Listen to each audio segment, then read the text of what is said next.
कक्षा 6 में पढ़ने वाली छात्र जो होती है एक दिन स्कूल जाती है। जब स्कूल जाती है तो उसकी तबीयत जो होती है बहुत ख़राब हो जाती है।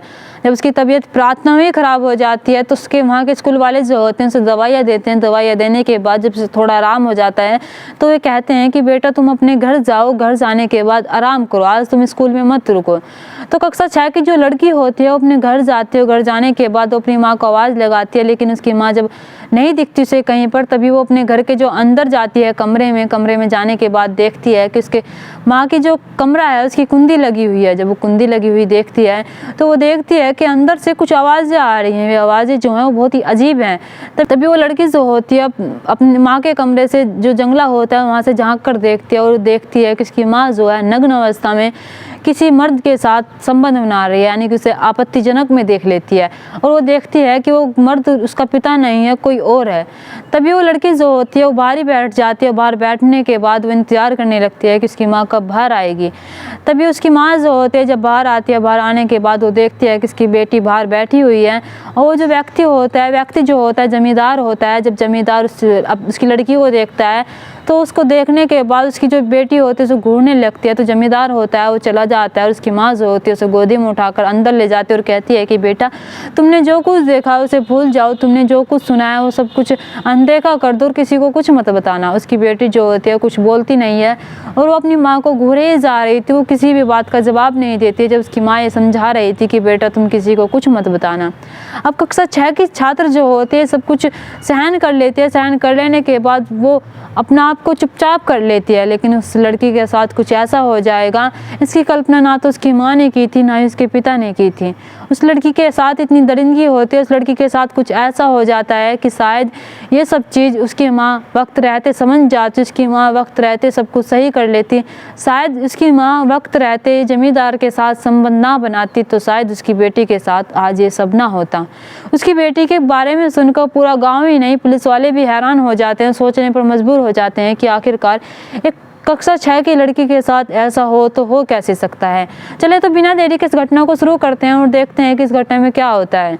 नमस्कार, आदाब, सत श्री अकाल, हर हर महादेव। मेरा नाम रूपा है। बिहार प्रदेश का एक जिला लगता है पश्चिम पंचारण और यहीं का एक शहर लगता है बगा। बात कर रही हूँ बटकोली थाना के क्षेत्र का एक गाँव लगता है। 15 नवम्बर सन 2022 को लगभग सुबह के 10 बज रहे थे। एक महिला जो होती है अपनी बेटी से कहती है कि बेटा तुम आज स्कूल मत जाना, घर पर ही रहना, मैं किसी शादी समारोह में सम्मिलित होने के लिए जा रही हूँ। उसकी जो बेटी होती है वो कहती है कि ठीक है, मैं स्कूल नहीं जाऊँगी, मैं घर पर ही रहूँगी।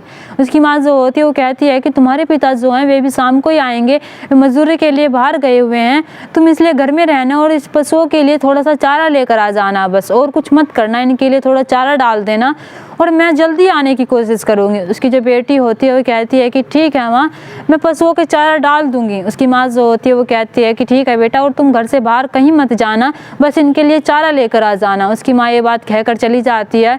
तभी 11 बजे के करीब एक व्यक्ति जो होता है जिसका नाम चेतन होता है, चेतन तो इसका प्यार से बुलाया करते थे, लेकिन इसका जो असली नाम होता है वो जितेंद्र कुमार यादव होता है। जितेंद्र कुमार यादव जो होता है उस लड़की के घर पर आता है और कहता है कि तुम्हारी माँ ने हमारे खेतों से आज चारा लाने के लिए कहा और तुम चारा लेकर आ जाना।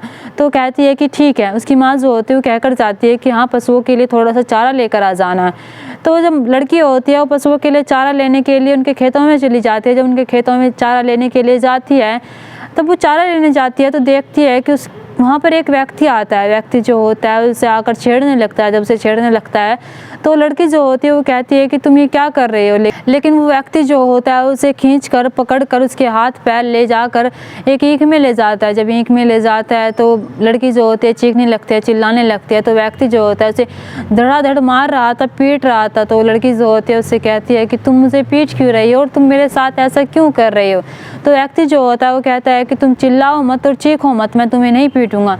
लेकिन जैसे वो लड़की चुप हो जाती है, वो चुप हो जाती है तो उसे पीटता नहीं है, लेकिन उसके एक एक करके कपड़े उतारने लगता है। जब उसके एक एक करके कपड़े उतारने लगता है तो लड़की जो होती है वो कहती है कि तुम मेरे साथ क्या करने वाले हो और तुम मेरे कपड़े क्यों उतार रहे हो। तो जो व्यक्ति होता है वो उसे फिर मारता है और फिर पीटता है। उसकी एक बात नहीं सुनता, वो उसके मुंह पर हाथ रख लेता है और उसके एक एक करके कपड़े उतारता है। जब एक एक करके कपड़े उतारता है तब उसके साथ वो गंदा घिनौना कृत्य करने लगता है। जब गंदा घिनौना कृत्य करने लगता लगता है तो लड़की जो होती है वो फिर से ज़ोर ज़ोर से चिल्लाने लगती है, चीखने लगती है।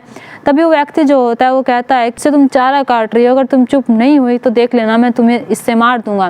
वो लड़की जो होती है फिर से चुप हो जाती है, लेकिन जैसे ही गंदा घिनौना कृत्य उसके साथ शुरू होने लगता है तो लड़की सहन नहीं कर पाती, वो ज़ोर ज़ोर से चीखने चिल्लाने लगती है। तभी व्यक्ति जो होता है उसके पास में एक लकड़ी का गुटका रखा हुआ होता है, लकड़ी का गुटका जो होता है उसके मुँह में ठूस देता है। मुँह में ठूस देने के बाद वो लड़की चीखती नहीं है, चिल्लाती नहीं है, और उसके साथ वो गंदा घिनौना कृत्य कर रहा था। वो लड़की चीख नहीं रही थी, चिल्ला नहीं रही थी। अब वो लड़की चिल्ला रही थी तो सिर्फ अपने हाथ पैर चला रही थी, अपने हाथ पैरों को दे दे कर मार रही थी। कभी वो व्यक्ति उसके हाथ पैरों को अपने पैरों से रोकता है तो कभी उसके मुंह पर कुछ कुछ करता है, कभी उसके मुंह को पैरों से कुचलने की कोशिश करता है। अब ऐसे ही उस लड़की के साथ हो रहा था तो लड़की जो होती है वो लगातार उसकी आंखों से आंसू आ रहे थे और उससे रहम की भीख मांग रही थी अंदर ही अंदर, लेकिन उसे आवाज़ नहीं आ रही थी। उसे पता ही नहीं लग रहा था कि वो व्यक्ति उस लड़की के साथ आखिरकार कर क्या रहा है। वो लड़की जो होती है कक्षा 6 की होती है, उसकी उम्र आप लगा सकते हैं कि कितनी हो सकती है। और जब उसका ऐसे करते मन भर जाता है, मन भर जाने के बाद वो व्यक्ति जो होता है उसकी दोनों आंखें फोड़ देता है, और दोनों आंखें फोड़ देने के बाद उसकी जो हालत होती है वो बहुत ख़राब हो जाती है। वो जो उसकी मरने की जैसी हालत हो जाती है, जब उस व्यक्ति को ये सब्र नहीं आता कि उसकी आंखें फोड़ने के बाद तभी वो जो इस खेत में होता है यानी कि ईख के खेत में होता है उसके पत्ते तोड़ता है। पत्ते तोड़ने के बाद वो उसका गला घोंट देता है, गला घोंट देने के बाद उसे मार देता है। और मार देने के बाद वो सोचने लगता है कि अगर मैंने इसे यहीं पर छोड़ा तो शायद सबको पता लग जाएगा कि इसके साथ ऐसा हुआ है और इसके साथ ऐसा किया है। तभी वो व्यक्ति जो होता है वो पहले बाहर जाता है, देखता है कि कोई आ तो नहीं रहा, वो देखता है कि कोई भी नहीं आ रहा। व्यक्ति जो होता है उस लड़की को अपने कंधे पर उठाता है और उसके कपड़े उठाता है। उठाने के बाद वो चारों तरफ देखता है कि दूर दूर कोई नहीं है। तब वो उसे 1 किलोमीटर दूर ले जाता है। जब 1 किलोमीटर दूर ले जाता है, दूर ले जाने के बाद वो एक गड्ढा खोदता है। गड्ढा जो होता है वो 4 फुट खोदता है और उसे खोदने के बाद उस लड़की को उसमें डाल कर दफना देता है। उसके जो कपड़े होते हैं शायद उन्हें वो डालना भूल जाता है, उन्हें वो छुपाना भूल जाता है। उस लड़की की जो चप्पलें होती हैं उस गन्ने के खेत में ही रह जाती हैं। व्यक्ति जो होता है उसे दबाने के बाद उसके ऊपर झाड़ियाँ रख देता है और सोचता है कि शायद अब किसी को पता नहीं चलेगा, और अगर पता चलेगा भी तो उसे ये नहीं पता चलेगा मैंने इसके साथ ये सब कुछ किया है। अब जैसे ही उसकी माँ वहाँ से लौटती है शादी समारोह से, अपनी बेटी को देखती है कि उसकी बेटी घर पर नहीं है। उसे सांझ हो जाती है। जब उसकी बेटी घर पर नहीं आती, उसके पिता जो होते हैं वे घर पर आते हैं। आने के बाद अपनी बेटी के बारे में पूछते हैं तो उसकी माँ जो होती है वो बताती है कि पता नहीं हमारी बेटी कहाँ पर चली गई, और मैं उसे कह कर गई थी कि तुम घर पर ही रहना, बस पशुओं के लिए थोड़ा सा चारा लेकर आ जाना। अब उसके पिता जो होते हैं परेशान हो जाते हैं। वे दोनों जो होते हैं अपनी बेटी को ढूंढने लगते हैं। वे चारों तरफ देखते हैं और हर गली मोहल्ले में देखते हैं, घर घर जाकर पूछते हैं। जब उनकी बेटी नहीं मिलती तो कहीं ना कहीं गांव वालों को भी चिंता सताने लगती है कि इनकी बेटी गई तो गई कहाँ पर है। तभी गांव वाले जो होते हैं उनकी सहायता करते हैं, उनकी मदद करते हैं उनकी बेटी को ढूंढने में, और वे हर जगह जाते हैं। और जगह जाने के बाद वे वहाँ पर भी जाते हैं जहाँ से उनकी बेटी पशुओं के लिए चारा लेकर आने वाली थी। तो उस खेत में बस सिर्फ चारा था, वो तो थोड़ा सा पड़ा हुआ था, लेकिन उस खेत के थोड़ी सी दूरी पर उसके गन्ने का खेत होता है। गन्ने के खेत में जब जाते हैं तो वहाँ पर उस लड़की की चप्पलें पड़ी हुई होती है। जब चप्पलें पड़ी हुई होती है तो उसकी माँ जो होती है पहचान लेती है और कहती है कि मेरी बेटी की चप्पलें हैं। तभी वे थोड़ी सी भी देर नहीं करते पुलिस थाने जाने में। वे अगले दिन पुलिस थाने में जाते हैं, यानी कि 16 दिसंबर सन 2022 थाने में जाकर कहते हैं कि हमारी बेटी जो है गुमशुदा हो गई है और हमारी बेटी जो है वो कल से मिल नहीं रही है।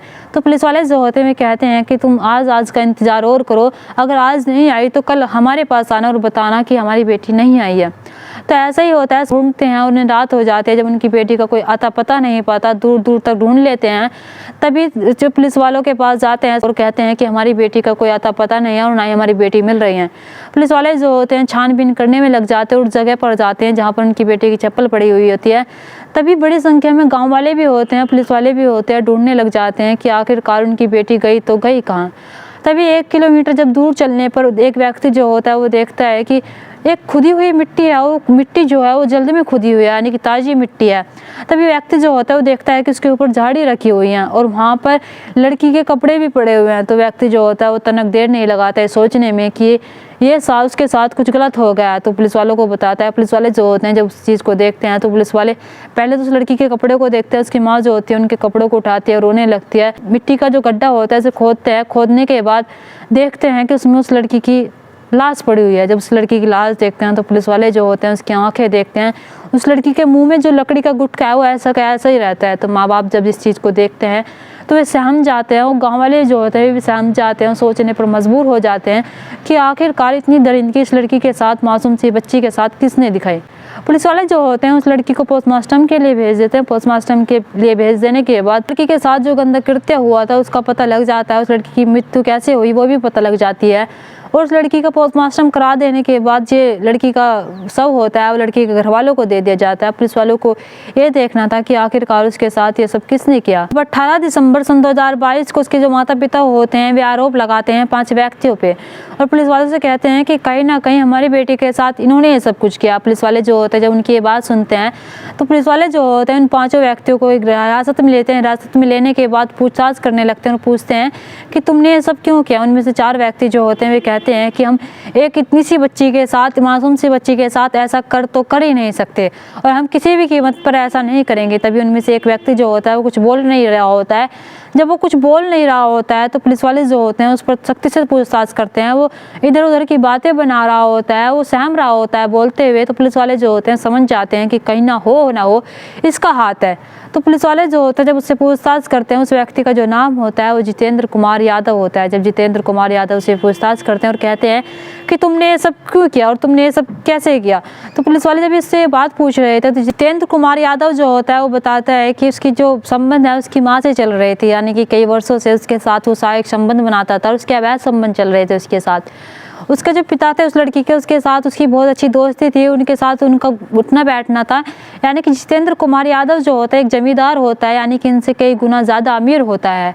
जब ये जमींदार होता है तो इसके संबंध जो होते हैं जब इसकी माँ से चल रहे होते हैं, तब ये एक दिन जो होता है स्कूल से अपने जल्दी आ जाती है। जब जल्दी आ जाती है तो हम दोनों को आपत्तिजनक में देख लेती है। जब आपत्तिजनक में देख लेती है तो मैं ऐसे कहता हूँ कि बेटा तुम किसी को कुछ बताना मत, ना ही तुम किसी को कुछ कहना, जो तुमने सब कुछ देखा है तो उसे भूल जाओ।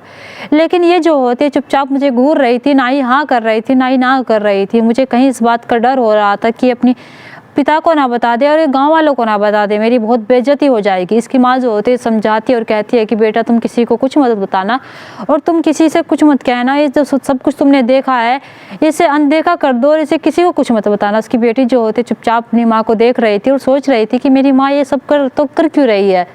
तब इसकी बेटी जो होती है किसी को कुछ बताती नहीं है, लेकिन ये जो जितेंद्र यादव कुमार होता है इसके मन में डर होता है। सोचने लगता है कि अगर इसने किसी को कुछ बता दिया तो मेरी भारी बेइज्जती हो जाएगी और कहीं मेरी बेइज्जती ना हो जाए, मेरे साथ कुछ ऐसा ना हो जाए जिससे मेरे पर लोग हंसे।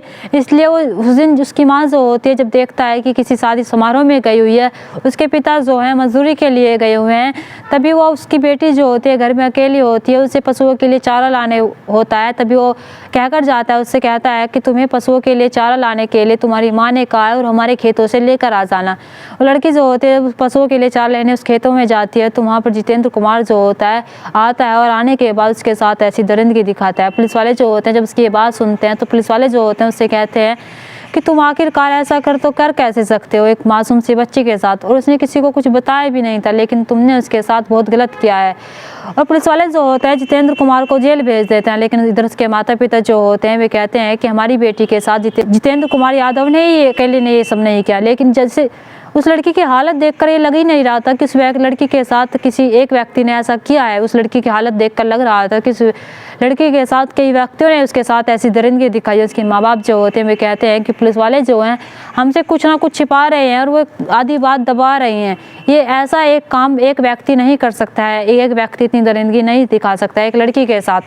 तो उसके माँ बाप जो होते हैं वे कहते हैं पुलिस वालों से कि इसमें और कोई भी शामिल है। पुलिस वाले जो होते हैं कहते हैं कि अगर इसमें कोई भी शामिल हुआ जितेंद्र कुमार यादव के अलावा तो उन्हें बख्शा नहीं जाएगा, उन्हें कड़ी से कड़ी सज़ा दिलाई जाएगी अगर कोई भी व्यक्ति इसमें पाया जाता है। माँ बाप जो होते हैं वे कहते हैं कि आप अच्छे से जांच करें, आप अच्छे से जांच पड़ताल करें। पुलिस वाले जो होते हैं जितेंद्र कुमार जो होता है यही बात कह रहा होता है कि ये सब कुछ उसने अकेले ने किया है, इसमें कोई और नहीं था। उसने ये सब कुछ इसलिए किया है क्योंकि उसके जो संबंध थे उसकी माँ के गैल थे, उसने ये सब कुछ देख लिया था।